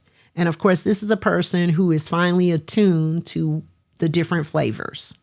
What does this barrel taste like to me? What does this liquor out of this taste like? Does it have, what are the tasting notes is what they would call it. The barrel itself is oak, if we're talking about bourbon, and it's charred in the inside, and it can also be toasted in the inside, which is another additional process. So basically they're taking like a flamethrower pretty much, and they're toasting the inside of it, where they're charring the inside of it, where they're burning it. And then they may add a toast, like a light second level, you could say. And then they put the liquor in there, they're putting the whiskey in there, and it's aging. And it is pulling from the barrel. Now, a certain amount evaporates, and they call that the angel share. A certain amount of it is absorbed by the barrel, and they call that the devil's cut. So if you hear those terms, that's what it means. The angel share is what evaporates, because it's going to evaporate. A certain percentage is going to be lost. And then whatever is soaked up by the barrel is called the devil's cut. Now, Jim Beam just recently came out with a particular type of whiskey called the devil's cut, where they say they take, I guess, probably syringes, and they go in and extract that liquor, that whiskey from the barrel, and they're putting it into a bottle. And it's called Devil's Cut by Jim Beam. I have had it, and it's pretty damn tasty. I can say that. And especially to me, because I'm not really a Jim Beam fan, but Jim Beam does have some good stuff. They've got a couple of things that I really, really like. So it has to be in a new oak barrel. So normally the barrels for bourbon, and we are talking about bourbon, are not reused. They usually will sell those to other companies because beer will often finish in a bourbon barrel. You have wines that use bourbon barrels. So the barrels or the casks are often reused. But for it to be bourbon, American bourbon we're talking about here, it has to be in a new oak cask. It cannot be put into a used one. Okay. So you said, Tally said some distillers put the wood and the whiskey into pressurized tanks to accelerate. Yes, that is true. Some of them have. If you are interested in kind of the distillation process, I recommend touring a distillery, the Bourbon Trail in Louisville, Kentucky, and also the Bourbon Trail in Tennessee are both excellent. You can tour a number of distilleries, kind of see what the differences are. What their methodology is. They kind of show you everything from, putting the grain in the big tanks with the water. They'll talk about where the water comes from. The bottling process is really, really fascinating. I love the distillery tours because, I'm into whiskey. So I'm a whiskey nerd. So, I mean, it's interesting to me and to see the differences. So, and I recommend Louisville or Tennessee, but if you have a local distillery in your area, most of them are going to offer some sort of tour. I would do it. I would take it. Earlier, Tally, I was talking about Hudson bourbon, which comes out of New York, and they agitate the bottles, or the barrels, I should say, of whiskey with music, and they use trap music specifically. And they'll use dance music. They have like a playlist for the barrels, which is really cool. And when I went to Louisville, I actually toured a cooperage called Kings and Cooper. They make brandy. And they play music for their barrels as well. And the day that I went, it was Prince's birthday. So they were playing Prince for the barrels. And that agitation is supposed to produce a better product. It used to be that when they were stored in the rick house, and the rick house is the big warehouse where all the barrels are stacked on top of each other, someone would go in and hand rotate those barrels. But then they realized that was a whole lot of work for folks, and they had to pay people to do that. So a lot of times they don't really rotate anymore. Hey, Caller So 6, how you doing? Tally, you said you've had Hudson, you think they need a different genre. Let me tell you something about Hudson. Hudson is like 100% corn. That might be why you don't like it. It's 100% corn, so it's super sweet. So it may not have anything to do with the music. And this is where I say read your bottle, because you can get a lot of information from reading the bottle. Okay, so I talked about the single barrel, the small batch, the barrel proof. The second highest grain on your bourbon is going to produce your flavor. So I talked about the wheat in Maker's Mark. So you have Maker's, Larceny, Old Elk wheated. All of those would be good if you like a little softer flavor. Usually the second grain is rye. Typically it's going to be corn, rye, and barley. Remember, it has to be 51% corn. And then the rest of it, the other 49% is going to be rye or barley, or it's going to be, wheat and barley. So you think about corn is sweet. Rye is kind of spicy. Wheat has a softer, more mellow taste. And then the barley is smooth. It has a smooth kind of flavor to it. So remember to read your bottle. You can get your proof on your bottle. Higher proof. Let's talk about that. So you got a higher proof. So rye is harsh to you, J Trade. Now I like ryes. I like rye whiskeys. In order to be a rye whiskey, it has to be at least 51% rye as a main grain. But higher proof and lower proof, that's like the greatest debate I think ever in the whole whiskey world. I really do. Some people say higher proof will be more complex in taste, and that's going to add to your cocktails or your mixed drinks. If you add water to something, you're proofing it down. But you also might get flavors that you wouldn't normally get if you just drank it straight at that higher proof, right? The lower proofs are supposed to be good with pairings. That's like food pairings. So what foods do you guys think go really well when we talk about whiskey? Just whiskey as a category. I'm going to give you one guess. Lock, don't answer.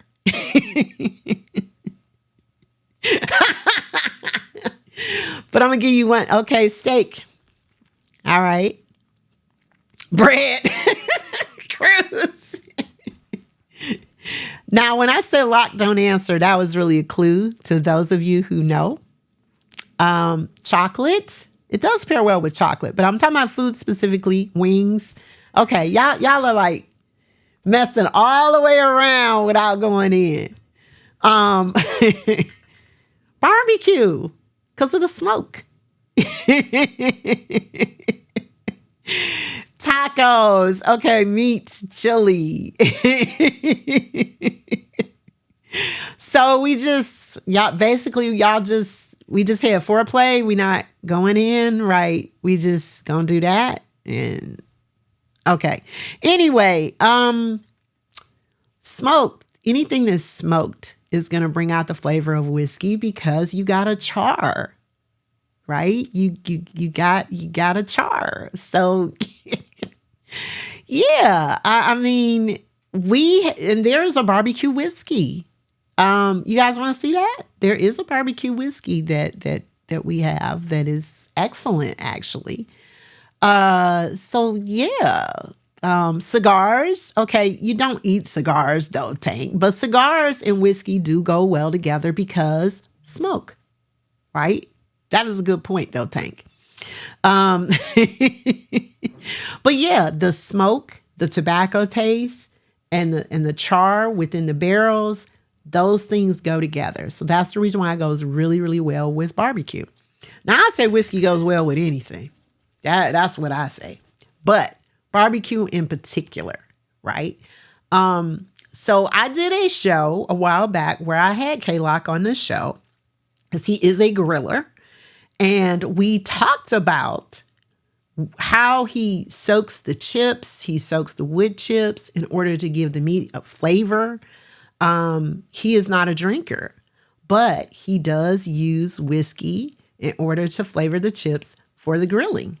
So yeah, and that was like a year ago, maybe a little bit over a year ago.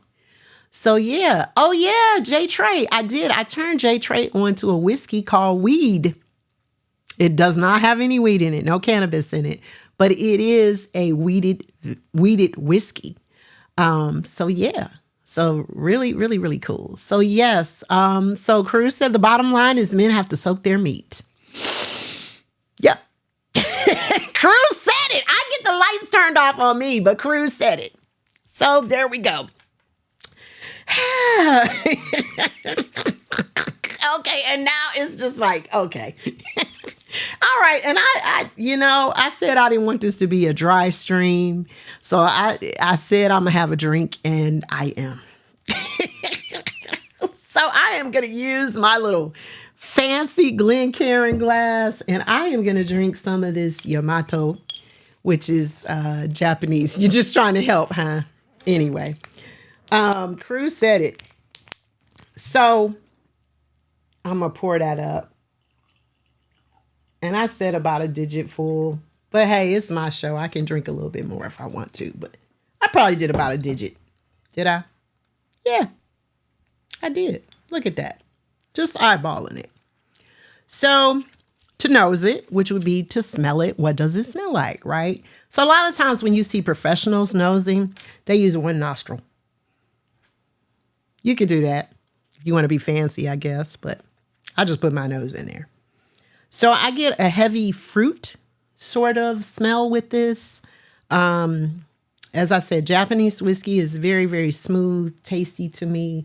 I do kind of taste that fruit, kind of an aftertaste that it has in it. I've had this before, so just, letting you all know this is not risky whiskey right here.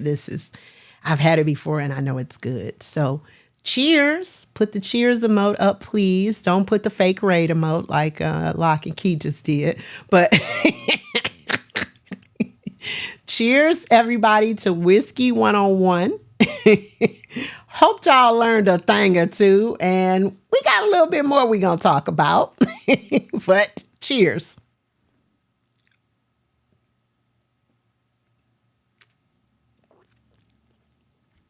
That's good stuff, y'all. Woo. So that's the Yamato. Very smooth. Does not have the Kentucky hug. So the Kentucky hug is basically the throat burn you get. Hey, Mr. Go DJ. Cheers to you. They call that the Kentucky hug, and that's the burn you get when it hits about right here. Japanese whiskey doesn't have that. Very smooth. I like it. And again, this is really hot right now. And if you had an opportunity to try it, I say try it. Now, the Japanese whiskey, you probably are not going to find in samples. You won't get the miniatures in those. You're probably going to have to take a chance. But it's not super expensive unless you get one of the really ornate bottles. But I would say give them a try. Or when you go to the bar, try a Japanese whiskey that they have there on deck. So that's a good way to try as well. but this is good. All right. So, because we are in the 8th grade, and we went through all of that, and it was like all of this studious stuff, and now y'all know everything, and you're going to go out to the liquor store and to the bar, and you're going to be all educated, and you're going to bet somebody, hey, I bet you that bottle of Jack Daniels don't say bourbon on there nowhere, and somebody going to say, I'll take you up on that bet because they're going to be drunk and they're going to lose. Now it's time for our 8th grade antics, right? No test. Because who would I be if I gave y'all a test? That I probably would fail. Because I got paper. I can cheat. So it seems like we really like lists here. You know, we like lists. And I'm not saying lisp. I'm saying list. You know, we had to list all the alternate names for vagina, all the alternate names for breasts. So I was like, why don't we do some alternate names for getting drunk? Right? Jay Tracy, you hate 8th graders. That's because you teach school. We're special 8th graders. So these are names for getting drunk. Right? So I'm going to go through the list. And then I have a video that I want to share with you all that I think you will really appreciate. Because the person in this video was probably all these things. So here we go. Blasted, hammered, wasted, plastered, sloshed, smashed, bombed, canned, loaded, blitzed, jingled, juiced, bladdered, cocked, cut, battered, blind, blotto, guttered, tanked, fried, 3 sheets to the wind, pie-eyed, cockeyed, oiled, embalmed, steamed, basted, which is high and drunk, wrecked, shit-faced, snookered, drunker than Cooter Brown, trashed, and lit. So tankfoot, shit-faced, and red-assed. Bladdered, yes. Okay, yeah. So did you all know that Cooter Brown was a real person? When people say drunker than Cooter Brown, and I learned this yesterday. Cooter was a real person who lived on the line dividing north and south. And he figured if he stayed drunk, he would not get drafted by either because he had family on both sides and he didn't want to fight in the war. So Cooter Brown was a real person. I didn't know that till yesterday. Did y'all know that? Because I use that term, drunker than Cooter Brown. I have used that several times in my life. And I just thought it was, you know, made up shit. He played on the show Good Times, Cooter Brown. So I have a survey for you all. London, can we put that poll up? Or Cruz, can we put that poll up about that? And the rumor was, or what I read, you know, is like lots of different stories kind of floating around about Cooter, is that he was half Native American, half white. Then I read this other story that said he was half African American, half white, but he dressed like a Native American. So I don't know, but whatever it was, Cooter Brown was a real person. So yeah. Let's put our poll up because I want to hear what you all have to say about this, whether or not you have experienced this. And then we're going to take a look at our video. And then I want to show y'all that whiskey that we have, that's that barbecue whiskey, because we talked about that. So the poll is up. Have you ever been drunker than Cooter Brown? Yes, no, was too drunk to know. Who the hell is he? Even though I just told you. And if anybody click who the hell is he, and I see somebody did, log off. I just told you who Cooter was.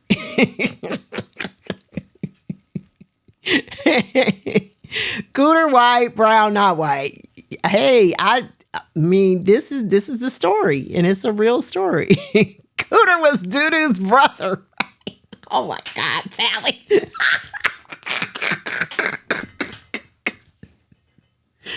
Oh my God, Tally. Oh, see, that's for you, Tally. I'm going to just say that. Okay, so the answer overwhelmingly yes. Yes. Okay. Then somebody said they were too drunk to know. Y'all, I have only been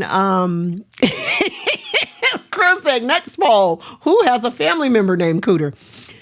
I have only been drunk probably about 5 times in my life. I don't like it. Okay, I don't like it. I have control issues. I like to be in control of myself, of situations, so on and so forth. So getting drunk is not really my thing. But I have been drunk probably about 4 or 5 times in my life. I don't know if I was drunker than Cooter Brown or not, but I was drunk. I was drunk, and that drunkenness is why I drink brown, because I can drink brown and not be drunk. But every time that I was drunk, with the exception of maybe one time, and that was just overindulging, it was off the clears. So yeah. So Miss Yvonne said earth science. Yeah, Miss Yvonne, you know, yeah, I was, London said she was drunk last year. Yeah, I was drunk at the beginning of the pandemic because DJ Brax, if y'all were here, you heard me tell this story, turned me on to this stuff called Slow and Low rye whiskey. Oh my God. I was so sick. I was so drunk. I was stumbling in my own house at the beginning of the pandemic. I was like, oh, nah. But I got that out. So I don't know if that counts as being drunk, because I did not keep that in my system long enough to even really say I was drunk. But yeah, boo. So anyway, all right, let's watch this video, y'all, because this falls in line with getting drunk and all these names for getting drunk and all of that. And then on the way out, I'm going to show y'all this barbecue whiskey. So let's take a look at that. I love it. Let's go and say, now that's white girl wasted, right? You want to know where it is? You want to know? Anyway. So this is, no, that was not me, Funklore. My control issues are real, y'all. They are real. They are real. I do not want to be out of control of myself or the situation. Therefore, whereas and because, you don't have to worry about that. So this is called Curveball. Throw it back. Original barbecue whiskey. This is what it looks like. And you all, it tastes just like barbecue. Just like barbecue. And I actually, did I give you this bottle? I don't know. I can't keep up. Anyway, okay. Yes. Okay. I gave him some singles, but he got this bottle elsewhere. But I thought it would be excellent for him to add to soaking the wood chips for when he grills. It's amazing how much it tastes like barbecue. It is really, really something. Now, so I would guess, like, I think for this, it's probably about maybe $30 or $40. And I think generally speaking, he does use some, like kind of probably bottom shelf rock gut liquor. And I get it. Like, I totally get that, because you're just using it to soak the chips and you're going to, grill on top of that. So I totally get it. But this is some good stuff. Okay. This is some really good stuff. So again, so he said he's cooked with it though. He did say that. He said he has cooked with it. So it says Memphis or KC barbecue. I don't know. I don't really know. I mean, it just tastes like barbecue. I can just say that. It just tastes like barbecue. So this is a good one. This is something to try. This is definitely something to try. So again, under the category of whiskey. So we learned today that we have this category of whiskey. We got bourbon, we got Scotch, we got Canadian whiskey, we got Japanese whiskey, we have moonshine, and we have Irish whiskey. And then you have all sort of subcategories. You have rye, you have things like this. This is barbecue whiskey. You have cookie dough flavored whiskey. Everything under the sun, as long as it's made from cream. From cream. Lord, from shit, not cream. As long as it's made from grains. Okay. I don't know where my mind was. But anyway, as long as it's made from grains, it is whiskey. Okay. So yeah, cream. Never mind. Not cream. Okay, maybe I need to have some more to drink. Yes, they have a cookie dough whiskey that is pretty tasty called Doughboy. They have peanut butter whiskey. They have a whole bunch of different ones. But yes, go ahead and give them a try. Get the miniature if you can. And if you're feeling bold, go ahead and buy a bottle. I think this was maybe about $25 for this one. And I think the dough ball might be about $19 or $20 as well. Tastes just like cookies. But anyway, so coming up, what do I have coming up next? Next Thursday, I'm going to be exploring some other browns. So I am going to be not talking about whiskey, but talking about other things that I like to drink that are brown. They're in the brown category. So that's going to be really interesting. And maybe I'll be introducing you all to some different things that you never considered before. Also, there is a raid train coming up, Covers Part 2, coming up on April the 13th. Hey, Mighty Mouse, how you doing? That's it. We have Kelly Vision, DJ Malachi, Relly Rail, Champ Lifestyles, C Sharp, Ebony ATL, and D-Man will be rounding it out. So this is the second time that we have done this, and it was well received the first time. So pulling up the covers part 2, featuring cover versions of your favorite tunes, and that is PM, EST. So 12 to 1 p.m. is when we kick it off. So also, I did share with you all at the beginning of the stream, if you do !donate, that links you to our donation link for Spinning Autism. Our campaign this year, Uncle Diddy and myself are heading that up. April is Autism Awareness Month, and so we are kicking it off. If you are a streamer and you're interested in the link, I'm happy to provide it to you. I would appreciate all help that you can provide in terms of raising funds. And we will have a special show on the 25th of April here on my stream, where I'll be interviewing some parents, talking to individuals that actually have children in their families that have autism. I have a 23-year-old son that has autism diagnosis, so this is a cause that's very close to home for me. And then we'll be having a raid train on the 26th. Also, I have an all-vinyl raid train coming up on April 27th called The Record Players, and I'm really excited about that. And DJ Funklore was in here earlier. He is on that. K-Lock is also on that. Ebony is on the Autism Raid train. So we have a lot of things. Big Stove was in here earlier also. So I'm really, really excited about that. So there's a lot of things coming your way. So I just want to tell you all, thank you so very, very much for tuning in for Whiskey 101. I hope that you learned a thing or two. Is that Nirvana? How you doing? First time for shot. This is as shot as it's gonna get, right? But welcome in.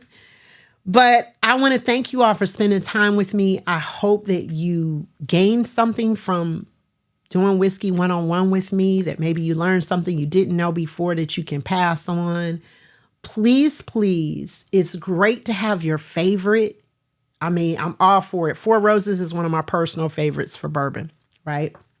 But explore, try some different things. And if you want to go back to your old favorite, go ahead and do that. It's perfectly fine to do so. But I want to say I love you all. Thank you so much for being here with me. I appreciate you. I will be back next Thursday talking about some other browns. We'll be exploring some different browns. So let's you learned that Cooter Brown was Judah Brown's cousin. Okay, yes, you did learn that. Let me take a look at the full list of who's on. I know some people are on, but I'm looking for something in particular. Trying to see if it's there. Okay. Okay. I don't see what I was looking for, but that's cool. It's all good. So I would like to head over to Reboot. So Reboot is a fellow brown drinker and a cigar smoker also. So I like to head over to him. And I just want to say again, thank you all so much. I will be back next Thursday, 7 p.m. EST.